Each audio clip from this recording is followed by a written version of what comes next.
पंढरपूर विठोबा आणि विठोबा म्हणजेच वारकऱ्यांचं आराध्य दैवत. या आराध्य दैवताच्या दर्शनासाठी व्याकुळ वारकरी हे आषाढी आणि कार्तिकी अशा 2 वाऱ्या पंढरपूरला करतात. त्याच्यातली आषाढी वारी सध्या चालू आहे. आषाढी वारीसाठी हजारो वारकरी एका दिंडीमध्ये, छोट्या मोठ्या दिंड्या तर वेगळ्याच, पण अशा सगळ्या दिंड्यातून लाखो वारकरी हे पंढरपूरला पोहोचतात, फक्त आणि फक्त माझ्या विठुरायाचं दर्शन व्हावं या भावनेतून. याच भावनेतून आपण पाहतो बीड जिल्ह्यातून गजानन महाराजांची पालखी जाते. ती पालखी जाताना परळी अंबेजोगाई या रस्त्याने जाते, कळंब म्हणजे उस्मानाबाद रस्त्याला उस्मानाबादच्या जिल्ह्यामध्ये जाते. आणि मुक्ताई पालखी मात्र संत मुक्ताई पालखी मात्र बीड जिल्ह्यातूनच जाते आणि येताना पण त्या पालखीचा प्रवास हा बीड जिल्ह्यातूनच असतो.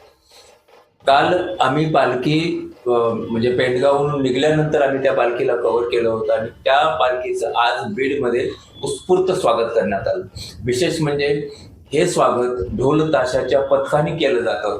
ते मागील 10 वर्षापासूनची ही परंपरा आहे.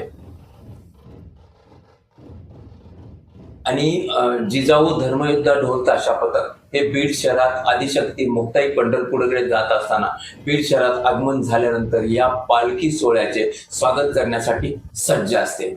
ढोल पथक प्रमुख मयूर भालेकर आणि प्रतीक भालेकर या 2 भावांनी बीड शहरात पारंपरिक वाद्य समूह निर्माण करण्याचे काम केले आहे. आणि यंदाचे हे जिजाऊ धर्मयुद्ध पथक हे दशकपूर्ती त्यांचं वर्ष आहे आणि या दशकपूर्ती सोहळ्यामध्ये या पथकाने पालखीचं अद्भुत आणि अविस्मरणीय स्वागत केलंय.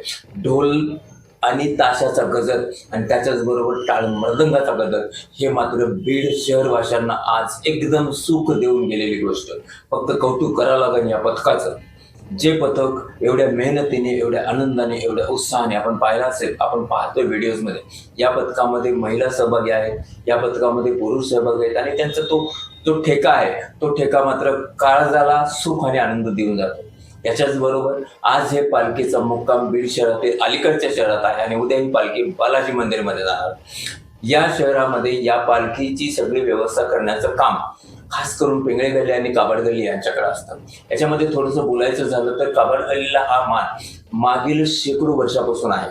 काबाड गल्लीमधील जाधव कुटुंबियाच्या घरीच पालखी जे वारकरी आहेत त्यांच्यासाठी अन्नदान जे प्रसाद म्हणून केलं जातं ते त्या ठिकाणी बनवलं जातं आणि ते पण खास करून पितळाच्या भांड्यामध्ये. आपण पाहिलं माळवेसला पूर्ण शहरामध्ये पालखीचं जल्लोषात स्वागत केलं गेलं. या पालखीला आतापर्यंत ज्या ठिकाणी जळगावून पालखी निघालेली आतापर्यंत सगळ्या ठिकाणी मदत होते. फक्त पालखीचे जे मुख्य त्यांच्याबरोबर आम्ही काल बोललो होतो. त्यांनी सांगितलं की धाराशिव जिल्ह्यामध्ये मात्र पालखीची थोडी तारांबळ होते.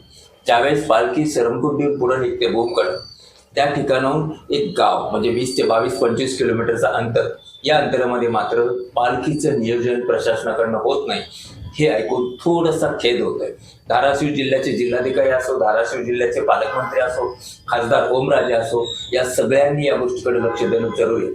कारण हेवी ट्रक जाणं, मालवाहतूक मोठ्या मोठ्या गाड्या जाणं, वाळू, सिमेंट, काय खडी वगैरे या सगळ्या ट्रका जाणं आणि या ट्रका एवढ्या छोट्याशा रस्त्यातून जाणं, हे जर 2 किंवा 3 तास जर बंद केलं तर तो पालखीचा मार्ग सुकर होऊ शकतो आणि विठ्ठलाची सेवा करण्याचं एक छोटंसं कार्य त्या ठिकाणच्या नेत्याकडनं होऊ शकतं. हे मात्र नक्की या ठिकाणी आवर्जून सांगावं लागेल.